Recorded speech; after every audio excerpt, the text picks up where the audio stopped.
Is Matt LaFleur the second best coach in the league after Andy Reid? What he is doing with Malik Willis is insane. I picked them to beat Detroit in their division. I just think this story with Malik Willis is fascinating. They also lead the NFL with 7 picks.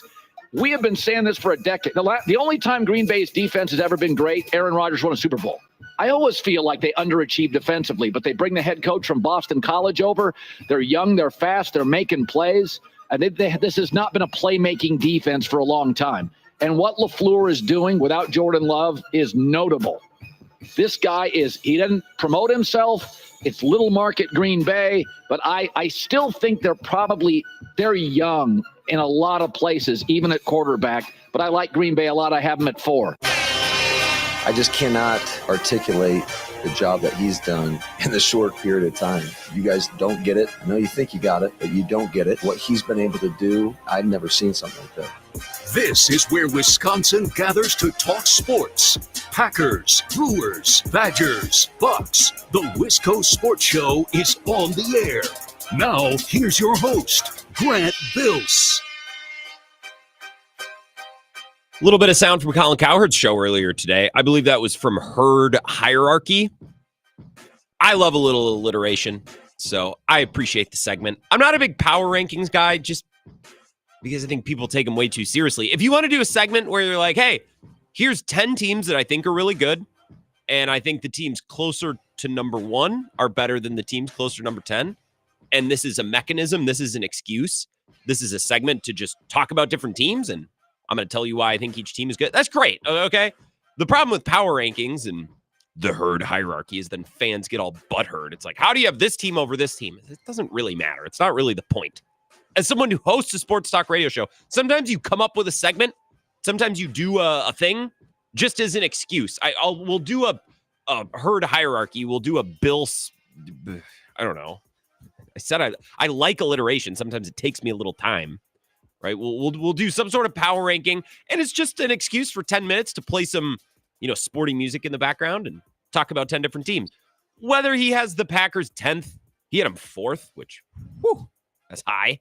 But again, it's just an excuse. Let's talk about the good job that Matt LaFleur has done. Let's talk about the surprise that Malik Willis has been. Don't get bent out of shape that, the Vikings are 3 and the Packers are 2, and this team, it doesn't really matter.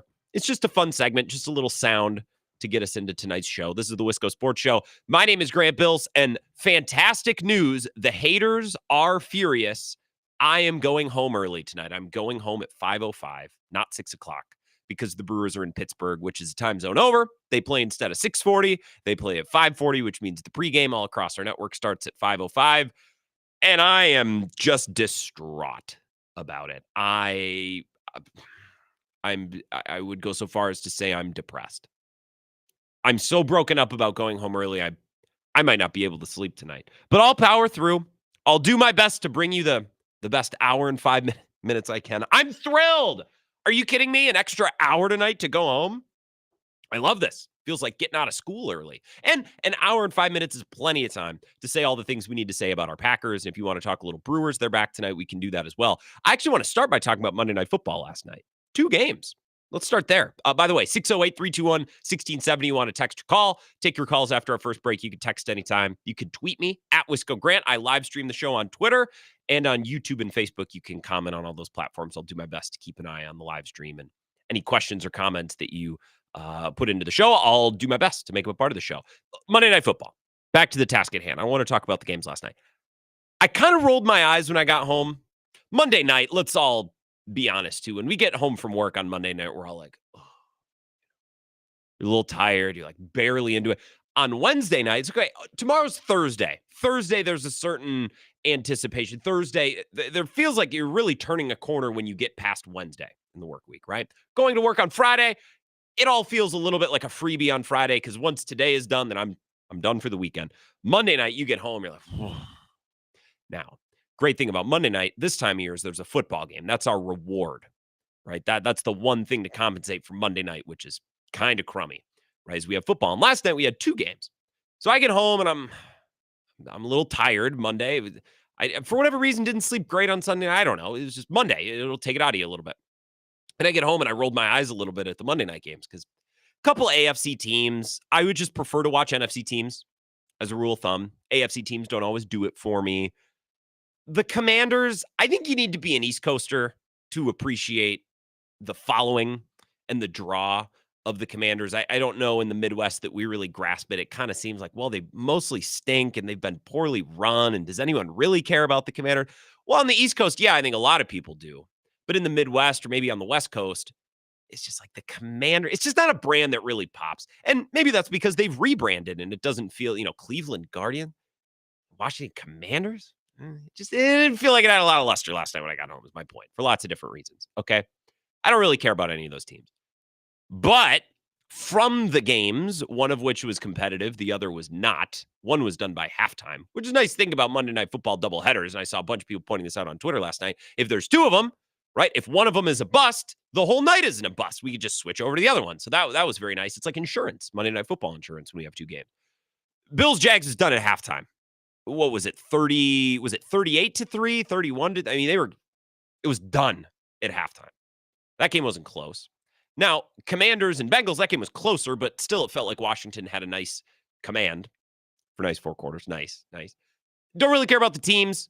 It's not like the games came down to the wire, but we got some amazing stories from these games last night, which is why I want to talk about them. If there could have been a situation last night where these two games could have happened. All right, whatever. And maybe I start with the Packers today. Maybe we start with the Brewers. But I think both of these games from last night are worth talking about because the stories that are going to come, the stories that are being discussed today from these games are significant. They're meaningful.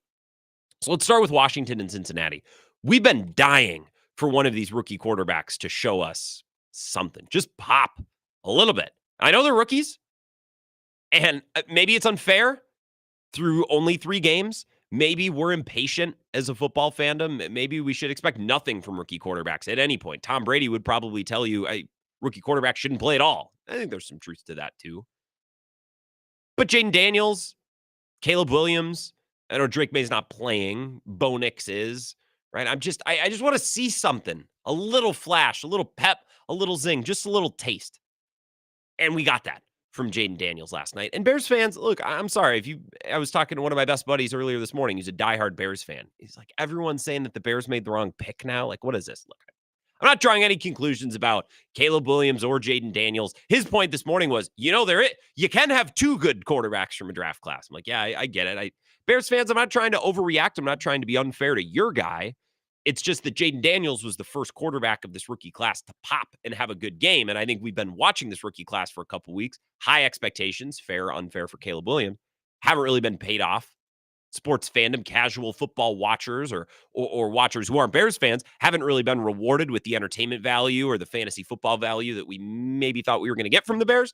And we finally got something from Jaden Daniels. Felt like we've been starving for the first 3 weeks. We finally got something. That felt really good. That was fun to watch last night. Really, really fun to watch Jaden Daniels. Deep ball to Terry McLaurin. That was cool. And that game was hilarious. Commanders and Bengals. The game was hilarious because it felt kind of like a birthday party and a funeral in a shared space. It's like if 2 groups rented out half of the community center in town, the leisure services center, the community, you know how most towns in Wisconsin, I feel like, have at least, a neighborhood center, a community center. Bigger towns have probably multiple. It's where you go to vote. There might be events held there, childcare, after school programs, whatever. The community center, you rent out the space. There's a gym there. It felt like 2 groups split the cost of the big shared space at the community center, and one group was holding a funeral and the other was holding a children's birthday party. That's kind of how that game felt. Hilarious. Very funny dynamic, right? Because on the Washington sideline, it's like, oh, nice, right? What a young, fun moment for a young, fun team. Figuring it out for the first time, just getting started, low stakes, doesn't really feel like life and death, right? Like a 5-year-old's birthday party. A bunch of kids, they brought, $10, $15 gifts, nothing crazy, just a fun little trinket or a little thing. Fun themed Iron Man, I don't know, whatever kids are into. The fun themed cake and streamers, nothing that crazy, nothing that serious, just a fun, the kids are of that age, and I'm not a parent, so maybe I'm speaking out of turn here, but kids are of that age where everyone from the class is invited and it's not really cliquey and all the kids kind of get along. It's just very, very lighthearted. Everyone's having fun. Nothing is too serious, right? That's the birthday party. That's going on the commander's side of the room. And then on the other side of the room, there's a funeral going on. The possible death of this Cincinnati Bengals team this season, which makes us question the future of T. Higgins. They still haven't paid Jamar Chase. I saw a funny tweet last night from a Bengals account.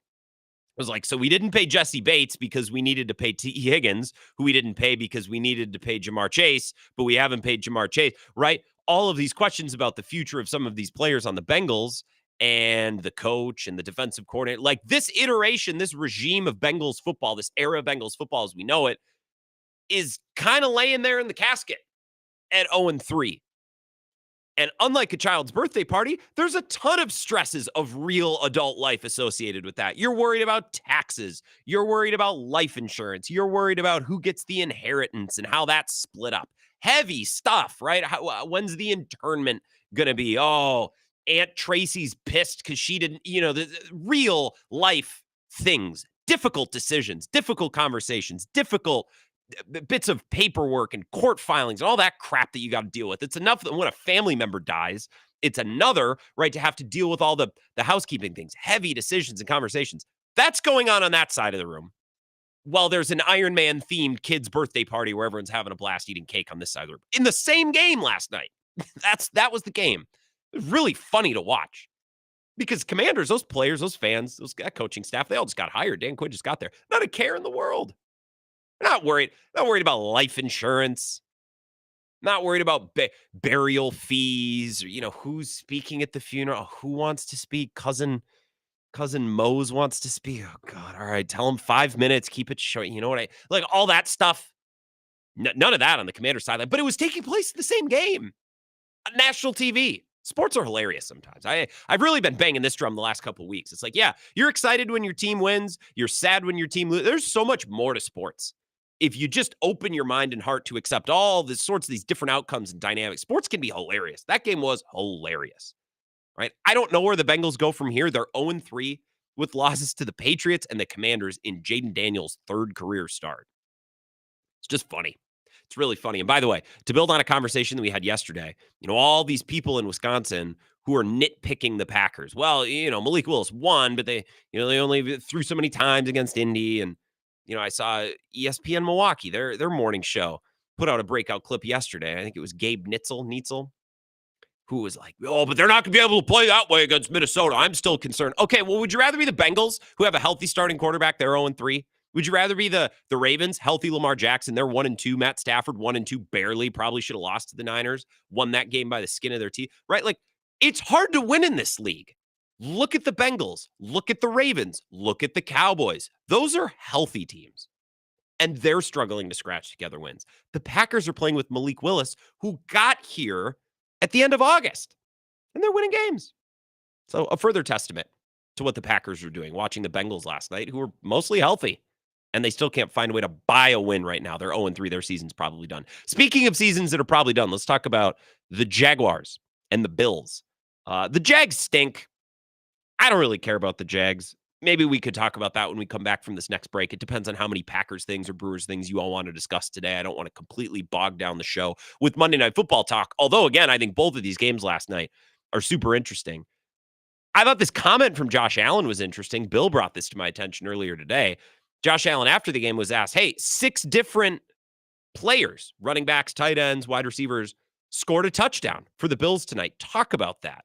And I thought Josh Allen's commentary on this was interesting. This is him from his postgame presser last night. It's paying dividends of what we've worked on throughout the entire offseason and through training camp of the everybody eats mentality. And again, it could be your play, this play. You never know when it's going to happen, and that's the beauty of it. When guys get to buy into this and really understand, like, I may not get the ball 4 or 5 times thrown to me a game, but the 1 or 2 times I do, I'm going to have opportunities to be in the end zone. And it's a fun and wonderful thing when you got a bunch of guys that don't care about the stats, they don't care about the touchdowns. And again, I think throughout practice, we've just had this mindset of like, hey, let's just do things the right way and find ways to win football games. That's what we're doing right now. could perceive that as a shot at Stephon Diggs. It's kind of hard not to. Josh Allen has plausible deniability there. It's like, well, I'm hyping up my guys. I'm talking about why my guys are great. It has nothing to do with the guys who aren't here anymore. It's kind of impossible not to read between those lines. But there is something to be said for a group of unselfish skill position players. Very applicable to our Packers, right? What Josh Allen says, well, these guys, you might only get 1 or 2 chances a game, depending on the game plan, depending on the opponent. But with those 1 or 2 chances, you have a chance to make a huge impact. You have a chance to score. That's basically what the Packers have been doing the last 2 weeks. I talked about it after the Indy game with Andy and Perry on Pack-A-Day, and I think it came up on this show too. It's like Romeo Doubs this isn't perfectly accurate, but I'm just kind of paraphrasing. Romeo Doubs got 2 targets, caught them both. Both were huge. Jaden Reed got 3 targets, caught all 3. All 3 were huge, right? Very limited usage, but every single play that they were given, every target they were given, is massive. Really, really important. Christian Watson, much of the same this last weekend, had a couple opportunities to catch balls. I think multiple of them were on 3rd down. And then you get a comment from Christian Watson after the game against Indy. I don't think he had a target. He certainly didn't have a catch, which surprised me a little, but also the Packers were running the hell out of the football. It's easy to see why maybe they didn't start throwing the ball over the yard or taking deep shots to Christian Watson. And Watson after the game said, look, we're winning. I don't care. I'll go out there and block if that's what it takes, as long as we're winning. Right? It's hard to win in the NFL. These guys want to win. They'll take slightly less production if the team is winning and they get to celebrate wins. Now, if the Packers lose 3 games in a row, maybe Christian Watson's thinking a little bit differently. Maybe Dontavian Wicks is thinking a little bit differently, right? But if you're winning and the Bills are winning and the Packers are winning, most wide receivers are pretty reasonable. Every once in a while, you have one that's a little bit out there, of course. And sometimes with those guys, sometimes that mindset is what makes him great. Like that's probably Stephon Diggs' mindset's probably what makes him great.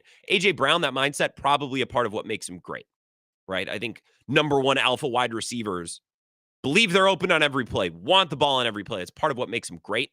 I think that's something a lot of wide receivers, they kind of grow into. Packers got a lot of young guys. Right now, the Bills got a lot of young guys. And I think that's playing to their advantage. We could talk a little bit more about Monday Night Football. Again, I think both of these games are fascinating. We could talk a little bit about what the heck to do with the Jaguars. Right? I think there's a conversation, if we want to have it, to be had about the contract that Trevor Lawrence just got. And then you talk about the contract that Tua just got. It's like, what are we doing in the NFL with some of these contracts? That's not a new idea, but now we're seeing that idea play out kind of in a concrete fashion in the actual games. Well, we could have talked about those contracts in the offseason. Like, does Trevor Lawrence really deserve that? Does Tua really deserve that? Now we've actually watched it come to fruition. So we could talk about that. I'd like to have that discussion next. Anything you want to discuss as well. 608-321-1670. Call or text. Take your thoughts on the phone. 3 minutes. We're back on the Wisco Sports Show. This is the Wisco Sports Show with Grant Bills on the Wisconsin Sports Zone Radio Network.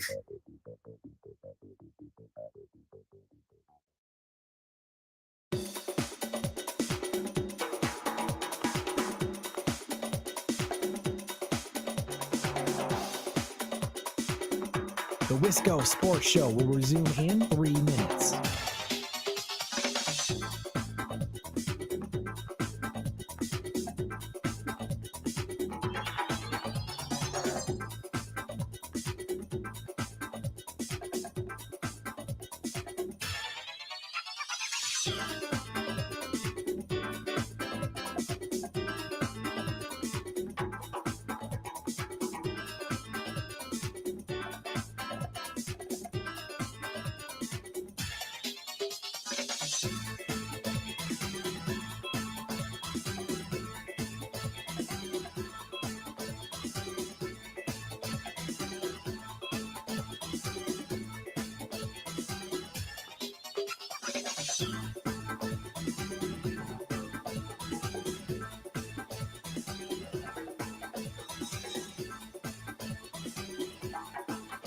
The Wisco Sports Show will resume in 2 minutes.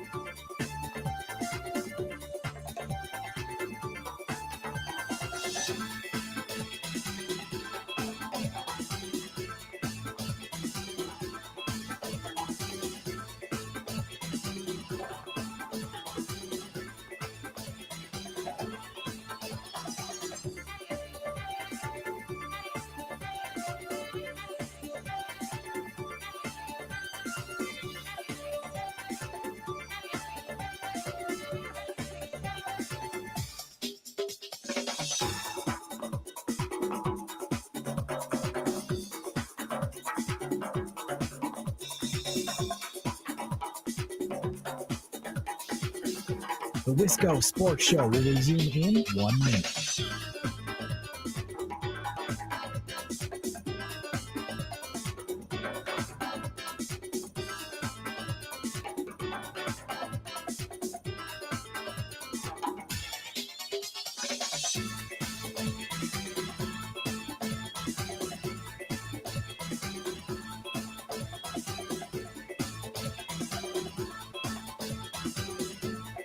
The Wisco Sports Show will resume in 30 seconds.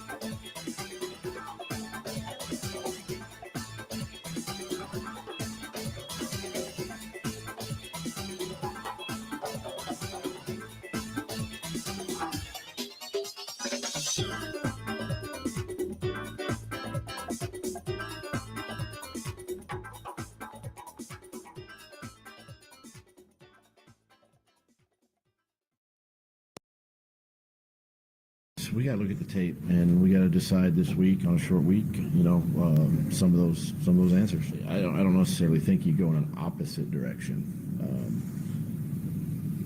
You've invested a lot of time, but there has to be changes. Whether it's play design, personnel, everything's on the table. Let's call it right. And those are all things that we have to, I have to look at. We have to look at as a staff and make the adjustments. That's Doug Peterson from last night after the game. I've heard happier human beings. I've heard coaches in a better mood.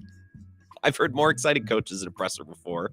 Yeah, that was a horrible look. That was a team that quit. That was a game that was maybe over in the middle of the second quarter. I don't even know if that was a competitive game until halftime. That game was done. And I kind of want to talk about that contract that was given to Trevor Lawrence this offseason. You could spin that into a bigger conversation, the contract that was given to Tua. Start to look around and say, well, what are we doing in the NFL? Some of these contracts, some of these quarterbacks. Trevor Lawrence is getting paid how much? He's got the stats of Daniel Jones. Something that I want to talk about. I also want to make sure that if you have thoughts on the Packers or the Brewers or anything else, Badger basketball back in practice soon. We're not going to talk about that. Well, if you want. I want to make sure you have a chance to get in because the show is short tonight. We'll be done at 5:05 because the Brewers Radio Network is going to take over and I get to go home early. And I'm not going to pretend that I'm upset about that. I'm not going to pretend that I'm bummed out about that. I get an extra hour at home tonight and I'm going to play League of Legends and I'm going to feel great about myself and apologize for nothing. 608-321-1670. Let's take a couple calls. Wisco Sports Show. Who's this? Hey, Grant, this is Jake. How you doing? Hey, Jake, I'm doing great. I'm doing excellent. I get to go home early tonight. How are you? That's fantastic. I just heard you say that. I was like, well, that was a dumb question because I just heard he's doing fantastic because he gets to go home early. What am I talking about? Well, and by the way, I love doing the show. It's a treat. It's not that I don't love being on the air. It's that I'm on the air until 6. Most people get done with it 4:35. I'm here until 6. I like going home early every once in a while. It's a fun little bonus in the middle of my week. That's beautiful. Beautiful so I was listening to you and Bill today on his show a little bit, and I just wanted to comment on kind of what you had of the parody of the NFL season this year. Yeah. Of, last week, the Saints, week 1 and 2, they put up a 40 burger on, who was it last week? And now I can't even remember. And they looked pretty dominant. And then they just totally dissolved this week.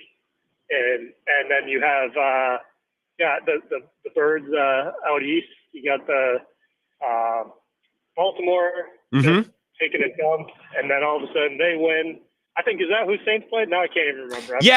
The Saints scored a bunch on Dallas, and they scored a bunch somebody else. But that's to your point. Like the Ravens lose to the Raiders, and then turn around and bash the Cowboys. But then the Raiders go on to lose to the Panthers and Andy Dalton badly. Exactly.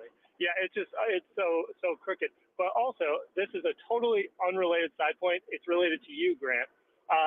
So I realized that you have 2 voice doppelgangers. Oh. I don't know if anyone has said this to you before.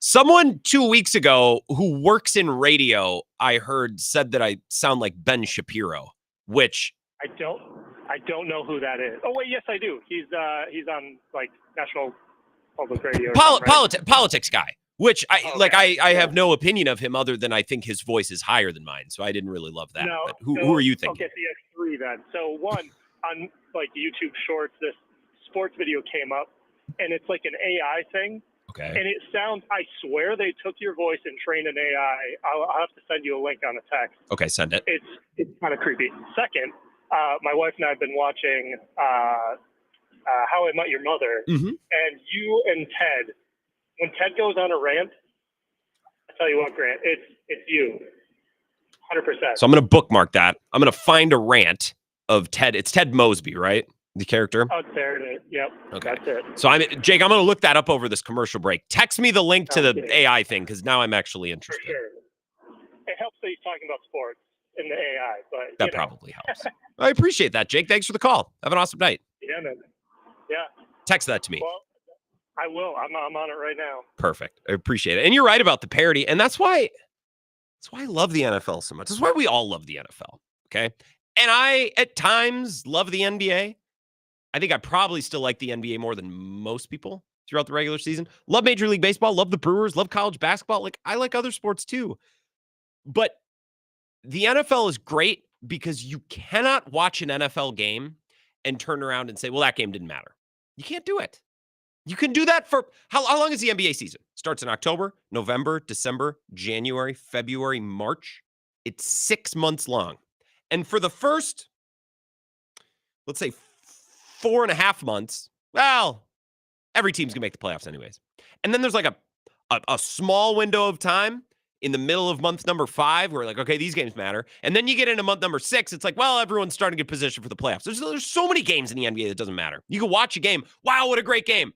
Yeah, but you can convince me that the result doesn't matter. And for the most part, it probably doesn't. 162 regular season games in a baseball season, you could argue they all matter, but there's so many, so kind of none of them matter. Also, college basketball, much of the same. College football now, like, yeah, they all matter, but also so many teams get into the college football playoff. The good teams are going to get in anyways. Football, you can't watch an NFL game and be like, well, that game didn't matter. They all matter. Every single one. So there's urgency. There's meaning behind everything we watch. And that's kind of lacking in just about every other sports league that we have. 608-321-1670. Wisco Sports Show. Who's this?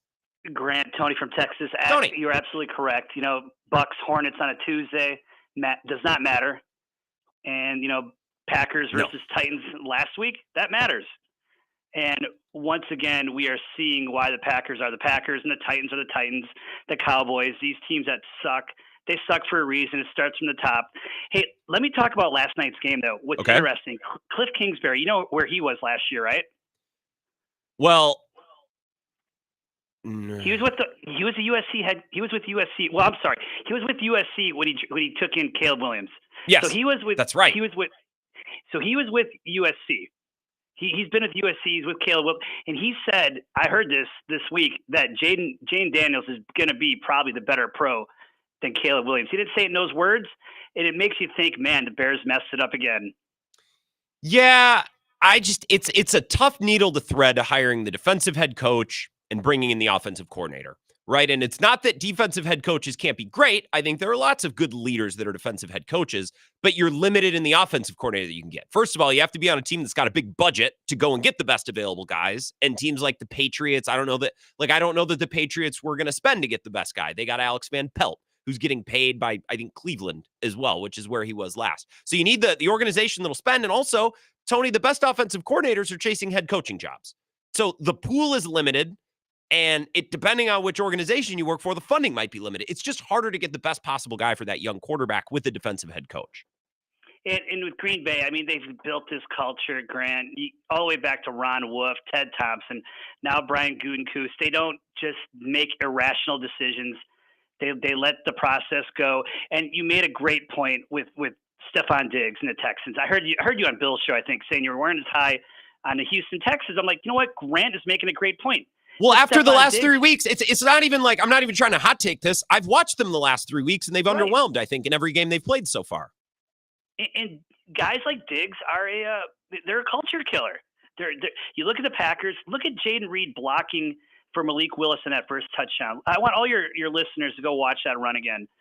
Malik Willis is running outside, and Jaden Reed is just giving up his body and making the blocks. They made blocks all week. It was amazing the blocking that they had, and they're not getting many chances. It's wild that the way the Gutekunst and LaFleur built this roster for guys that are just doing it for the team. Winning helps, absolutely. But, these guys want a contract and stats matter. So it's about culture, my man. The Packers have built it up. These other teams, they don't have it. Yeah. And you might have a year or two period with Jaden Reed and, I know Christian Watson, Romeo Dobbs going into year 3 as these guys approach their contracts. Maybe that starts to change, which is why I've kind of implored Tony. Thank you for the text. Awesome as always. I think is Packers fans. I want to make sure everyone takes this year seriously as the opportunity that it is. You have all of these cheap young skill position players. Jordan Love's contract really hasn't started to become punitive yet, right? Like I just think you get into trouble as a sports fan. You're like, man, we're going to have a 3 or 4 year window. Hopefully, yeah. But this year is a great opportunity, right? You don't want to ever waste opportunities. And I think the way, especially the wide receiving core and the tight end core is set up, you need to take advantage of that before guys start looking for contracts, which is great for them, but sometimes it complicates things for the team. And Tony mentioned that with Stephon Diggs. Let's take a couple minute break. We'll come back.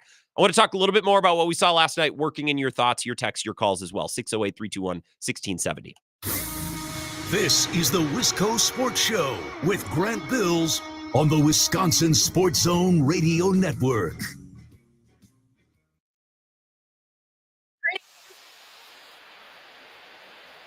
Really matters. Oktoberfest season at the La Crosse Beer House. Prepare your appetizer game with pig wings or a 24-ounce pretzel to share with the squad. Main course drills include locally made brats and amazing batter fried fish. Wrap up your drink with the best selection of German beers in the area. Oktoberfest won't know what hit it when you complete your training camp at the La Crosse Beer House, corner of 3rd and Pearl, downtown La Crosse.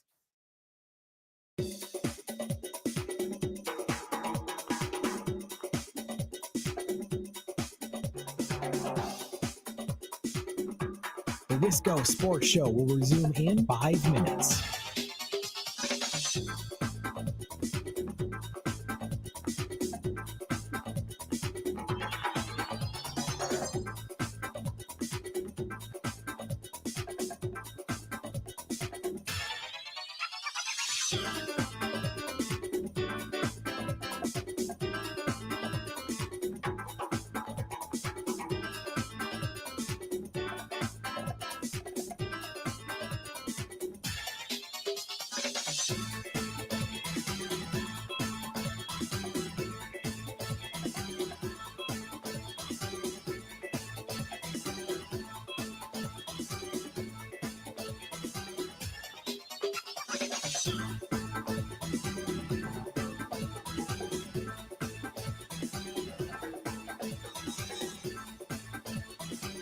The Wisco Sports Show will resume in 4 minutes.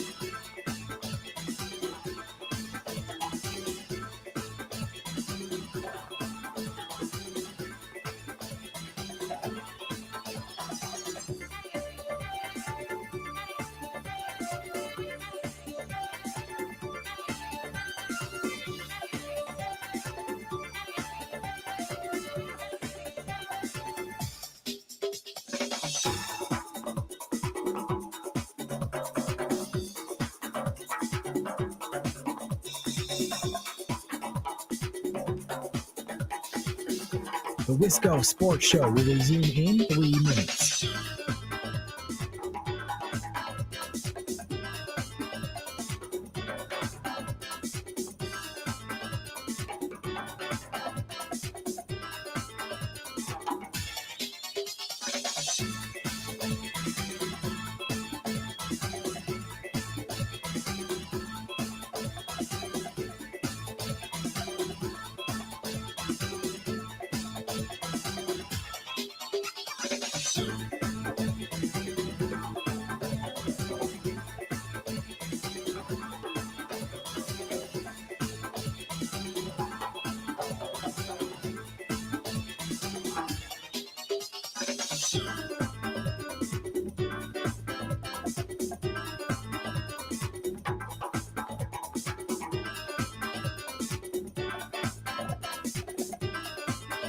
The Wisco Sports Show will resume in 2 minutes.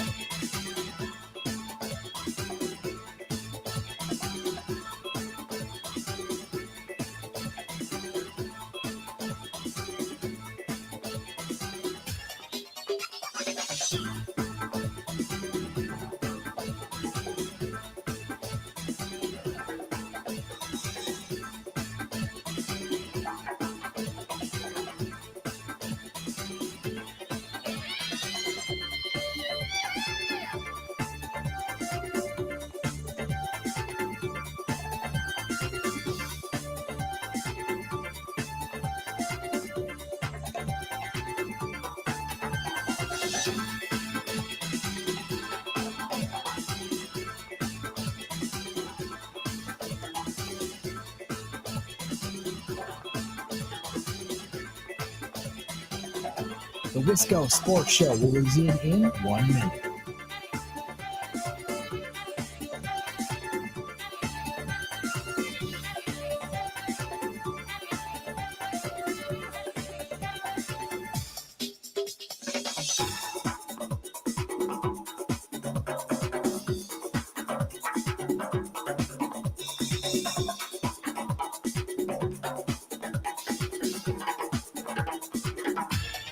The Wisco Sports Show will resume in 30 seconds.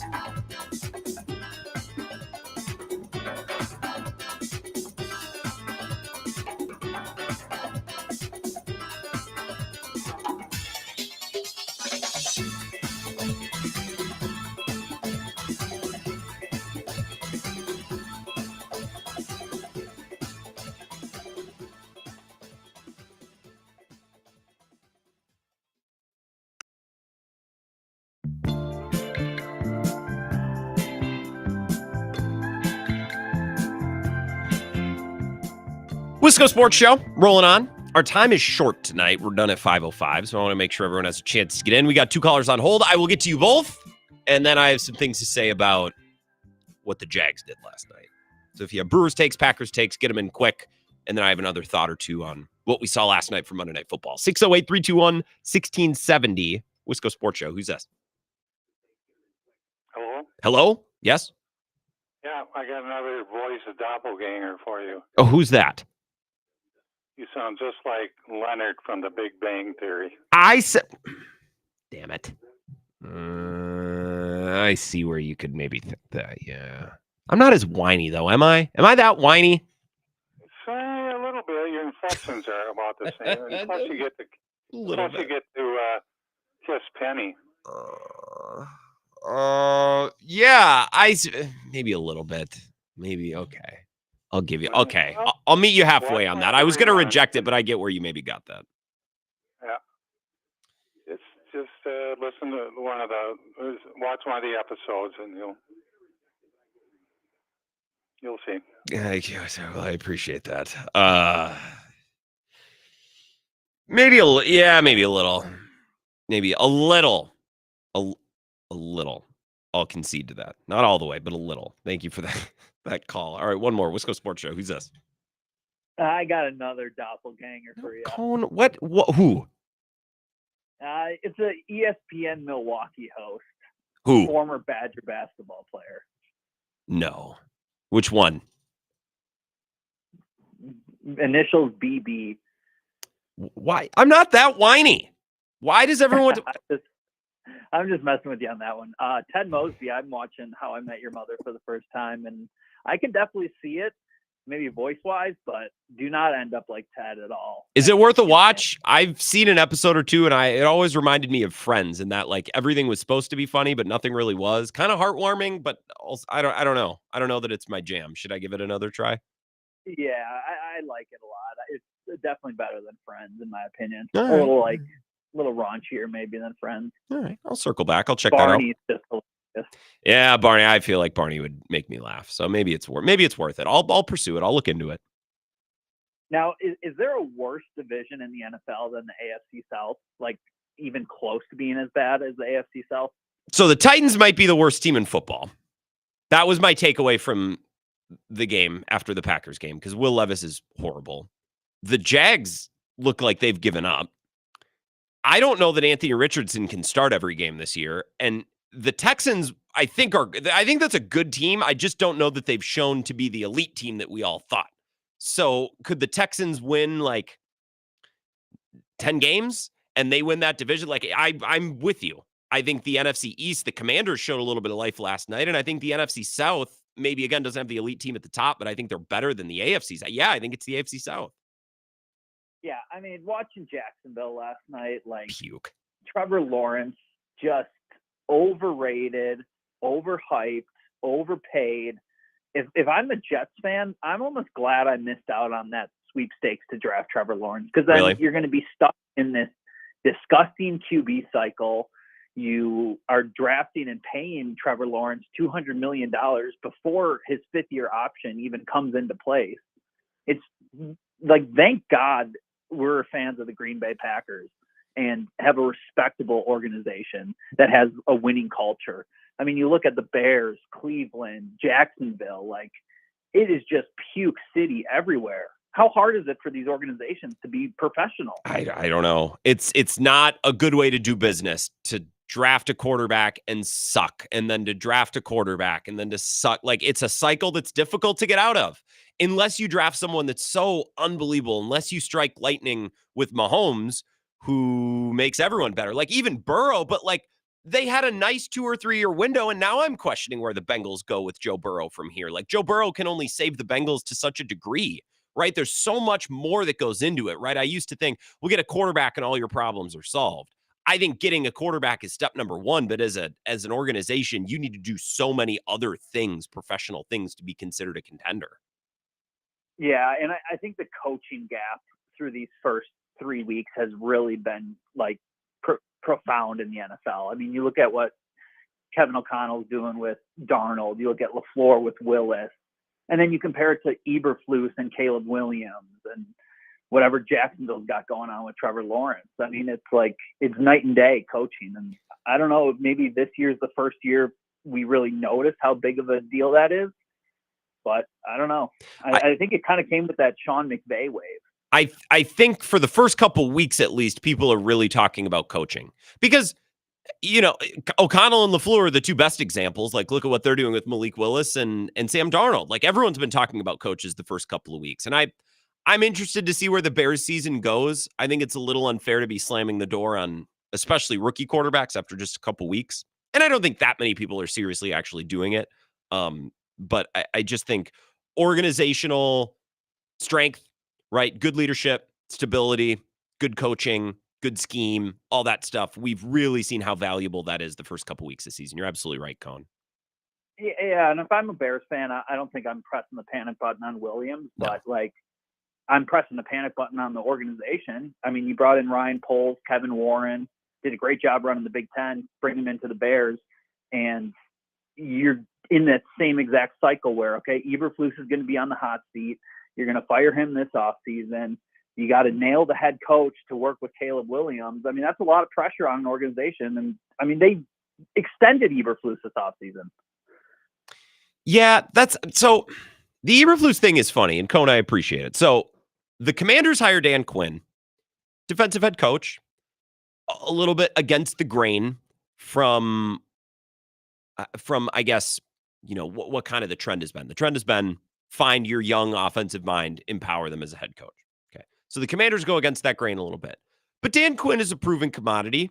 Brings in Cliff Kingsbury. It's like, okay, he's had successes, at the very least, an offensive coordinator. Maybe he didn't work out as a perfect head coach, but he wasn't a catastrophe in Arizona. He just wasn't the guy to take that team to the next level with Kyler Murray. And maybe that guy doesn't exist. I don't know. I think Jonathan Gannon's kind of sneaky underrated right now, but we'll see.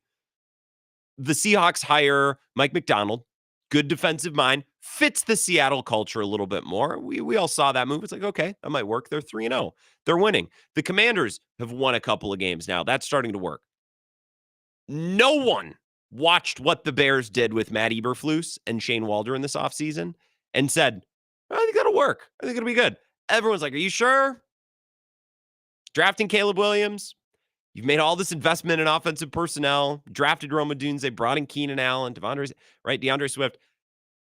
Are you sure, Eberflus? Like, this is just so predictable. This was so predictable in a way that it wasn't predictable with some other teams that have made defensive-minded hires. And I just, like, it just goes to show, like, it's not just about drafting the quarterback. You don't just draft the quarterback and everything's fixed. You don't just draft the quarterback, snap your fingers, and everything's fixed. Hire the right coaches. Empower the right people. Right? There's so much more to it. And I think that, if anything, that's where the Bears are lacking. And it's not surprising. It's not even like they went outside the box with this hire. Like, we'll go get, basically the Harbaugh's top guy, Mike McDonald, or we'll go get, Dan Quinn, who's a proven commodity at head coach at the very least. Let's go get Matt. We'll get Matt Eberflus, who's basically a great value Dan Quinn. Okay, like, you can, but no one's surprised that it's not going well. Not a single person is like, man, I thought Eberflus and Waldron, I thought this coaching duo was going to set the league on fire. No one's thinking that. One more call, then we'll take our last break of the hour. 608-321-1670. Wisco Sports Show. Who's this? Eric on 990. Eric on 990. Good evening, Eric. Good evening. Good evening. Grant. Well, you just, I think you just stole my thunder. No. I'm just gonna agree with you, right? It's not get a quarterback and you're great. It's the organization, I mean, look at we could take Jordan Love and we could put him on the Bears now, and I don't think the results would be any different. I agree. Yeah, I think Jordan Love on a lot of other teams wouldn't have had success like he had last year. I would agree with that. And then good organizations can pull a backup in and win a game. Minnesota Vikings last year pulled a guy in, 2 days, won a game.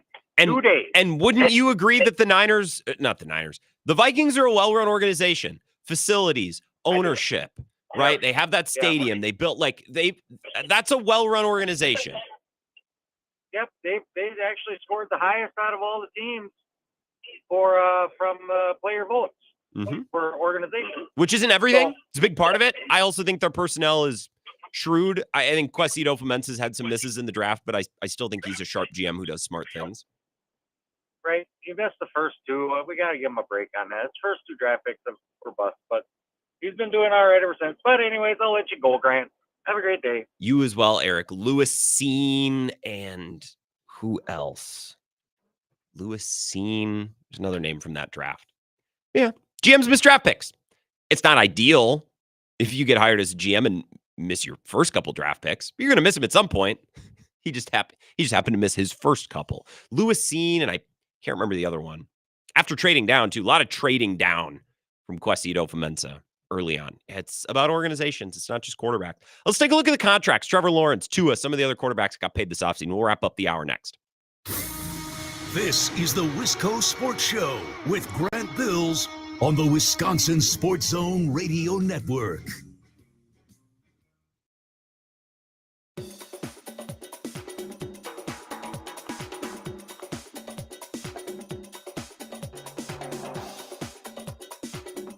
The Wisco Sports Show will resume in 3 minutes.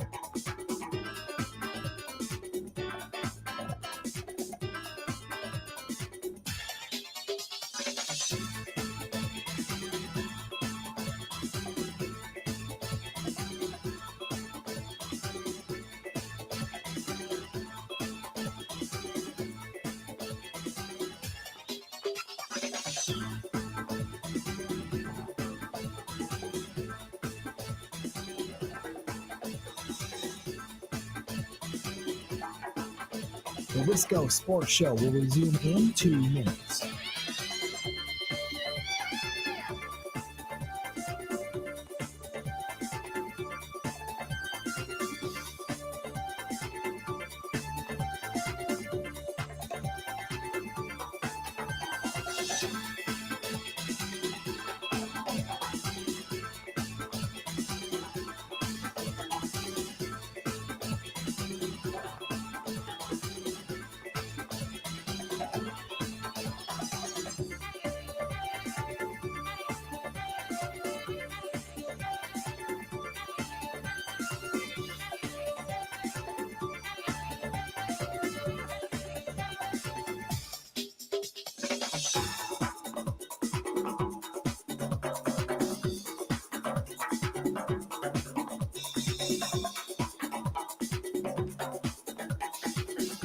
The Wisco Sports Show will resume in 1 minute.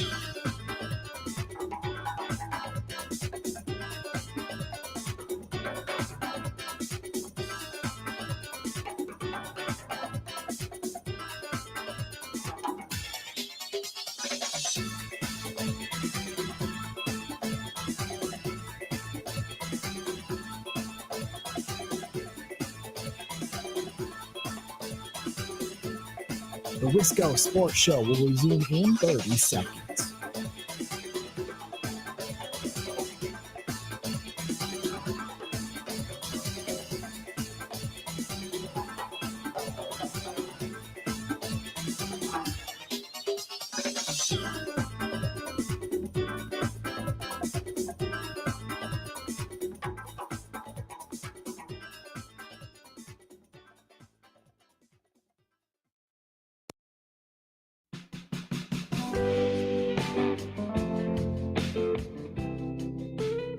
Wisco Sports Show. Last couple minutes. We're done at 5:05 tonight because of the Brewers broadcast. Join us later this week. Flipside Pub and Grill. Friday morning, 6 o'clock in La Crosse. WK2I listeners going to be there to tap the golden can. Just a couple hours before we tap the golden keg down at the Fest grounds. I am very excited to be back in La Crosse in just a couple days. We'll be getting there on Thursday night. Might have to warm up with a couple Thursday night beers. That's fine. I guess twist my arm. I'll go out and about, get a couple. So I'm ready for Friday. So come out for Ebo's Over the Line, 6 to 10 at Flipside on Friday morning. Tap the golden can. Really cool tradition. Been going on a long time with WK2I and its listeners. And I'll be live 4 to 6 as well for the Wisco Sports Show in the evening. Also at Flipside. Happy hour specials. We'll be getting people registered to win some Packer-related prizes as well. And not to mention, Oktoberfest is going on, which is really, really fun and something that you want to be a part of. If you've never done it before, definitely worth the trip if you're not even living or around La Crosse. Trevor Lawrence last night, and the Jags got absolutely roundhoused. Trevor Lawrence, I started looking at his contract last night. He's making $15,000 against the cap this year. Going to make 17 next year, 24, 35, 47, 78. And then 74, his contract actually goes through 2031, I guess it goes through 2032, but the last 2 years are void years. But he signed this offseason a 5-year, $275 million contract. He's, I think, 1-8 in his last 9 games. If you compare his statistics, basically on par with Daniel Jones, except Daniel Jones is making $40 million a year. Trevor Lawrence is going to be making closer to $60 million a year. I just wonder how Jags fans feel about that contract today. I just wonder. It's not like he had done much to earn that contract other than be competent enough as a starter, I guess, at the NFL level. And then I started thinking, well, Tua also got paid this offseason. Let's talk about Tua's contract, right? Tua got a bunch of money as well. Now, he got hurt, and I'm not saying that it was Tua's fault that he got hurt.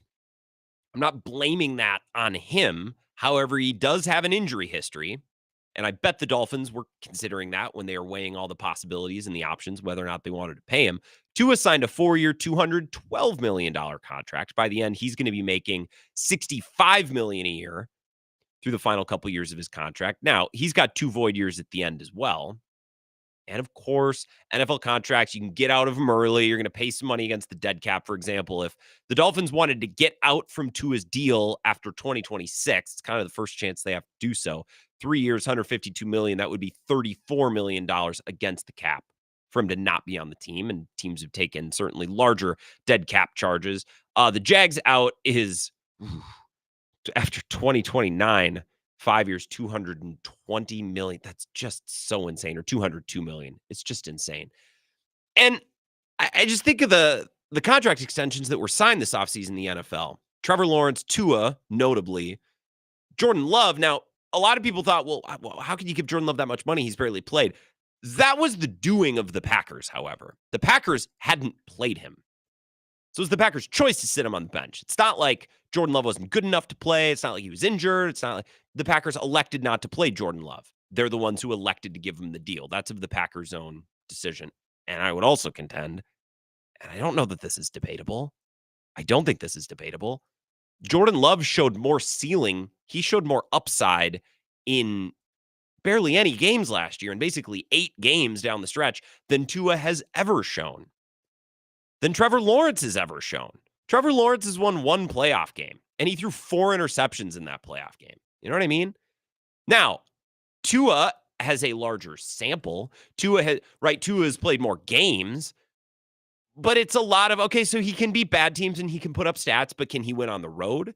Can he beat good teams? Can he win in the playoffs? No, he can't do those things. Jordan Love showed me he can do those things. Now, he didn't do it across seasons worth of sample size, but in the one season we had, he showed me that, yeah, this guy could be a top-paid quarterback and be worth it. I've never seen that from Tua. I've never seen that from Trevor Lawrence. And I just wonder at some point, are NFL decision makers, general managers, front office people going to say, no, we really like this quarterback.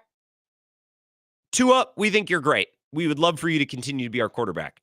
Here's what we think you're worth. And no, you're not resetting the market because you're not Joe Burrow. You're not Patrick Mahomes. You're not one of the best guys. So you're not going to make the money of one of the best guys. You're going to make a good amount of money because you're a quarterback, and quarterback is really important.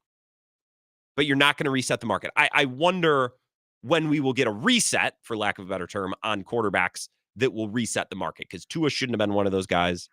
Trevor Lawrence shouldn't have been one of those guys. Maybe Jordan Love shouldn't have been one of those guys. Now, I'm a Packer fan and owner, so maybe I'm biased, but I also thought in 8 games last year, he showed more upside than either of those other two have shown in years. And I don't think that's a reach. The eye test will tell you that. Couple more minutes. We'll wrap up the show at 5:05. So we'll get an update from Zach, say a couple parting words, maybe about the Brewers as they get ready to embark on a series down in Pittsburgh. History tells us this series should go great. Couple minutes left. We'll wrap up the Wisco Sports Show early next.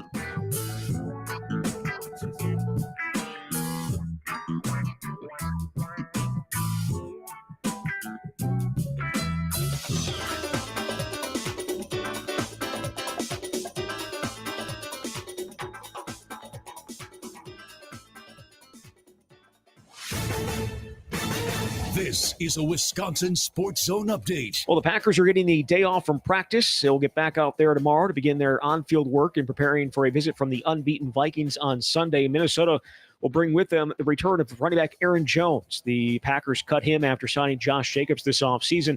Jones has fit right in with Minnesota, averaging 108 total yards and scoring a couple of touchdowns in the first 3 weeks. Packers coach Matt LaFleur said yesterday he still feels very strongly about Jones. He's a problem. He is, and he looks really good. And I've been able to watch him a little bit. Certainly, he's one of my favorite players that I've ever had the privilege to coach a guy like that, just in terms of how he goes about his business. And still got a lot of love for him. Just won't have a lot of love for him when we're playing against him. We'll see tomorrow where quarterback Jordan Love is in his recovery as the first injury report comes out. Again, Packers and Vikings on Sunday. Kick is at noon. Meanwhile, former Packers quarterback Brett Favre said this morning that he is being diagnosed with Parkinson's disease. That came during his testimony in front of Congress in Washington around the Mississippi welfare scandal that he's been tied to. And Wisconsin getting ready for a trip out west to face number 13 USC on Saturday. Badgers are 14-point underdogs in that matchup.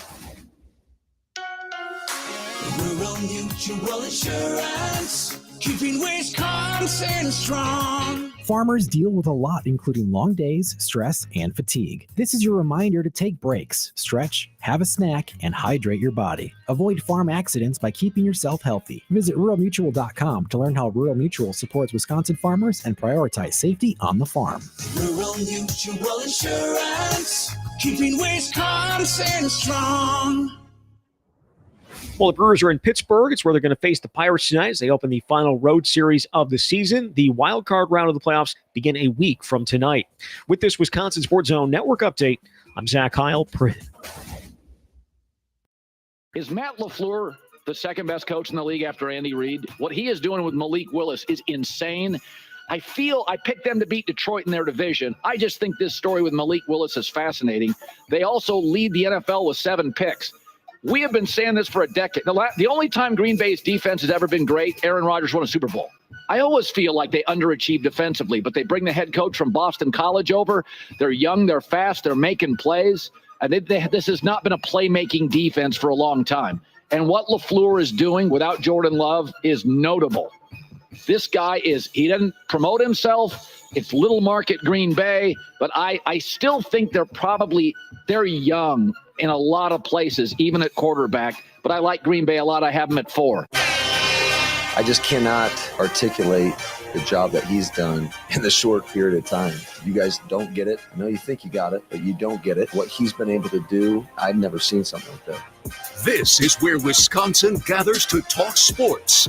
Packers, Brewers, Badgers, Bucks. The Wisco Sports Show is on the air. Now, here's your host, Grant Bills. A little bit of sound from Colin Cowherd earlier today. Pretty high on the Packers. Oh, of course, power rankings, the herd hierarchy. It's all whatever. It's just a fun segment. Reason to talk about some teams that are doing really good things right now. Let's take one call before we're done. We're out of here at 5:05. So we got to be quick. Wisco Sports Show. Hello. Who's this? Hey, this is Milk Jug from Holman. Hey, Milk Jug. How's Holman? What's going on? Holman's great. Good. Hey, I've got a dilemma question for you. Okay. Do you think at the end of last year, if Jordan Love would have got injured and Malik would have came in, 2 games and played like he did this year, do you think Jordan Love would have gotten the contract that he got at the beginning of this year? So you're saying had Malik Willis been on the team last year, Jordan Love plays the first half and it looks bad, and then Malik Willis takes over and Malik Willis looks like Jordan Love. That's the situation that you've cooked up? Not necessarily takes over, but gets injured instead of the first game this year, gets injured the second to the last game last year, and then Malik comes in. Do you think Jordan Love would get that contract? And Malik Willis has all the same success? He goes to Correct. Dallas and wins the playoff game and does all those things? Well, or you're just saying he looks good? He looks good. Is that what you're saying? Okay. Looks good, yeah. Looks as good as he does now. Okay. That's an interesting one, Milk Jug, and that's something to think about. I don't know. I think last season could have gone a million different ways. I think Brian Gutekunst's happy that it went the way that it did. Let me think about that tonight. We can circle back at the beginning of tomorrow's show with that Milk Jug. Last year could have gotten really weird, and Jordan Love made it easy on the Packers front office, and I'm sure they're appreciative. Listen to the podcast. I'll be back.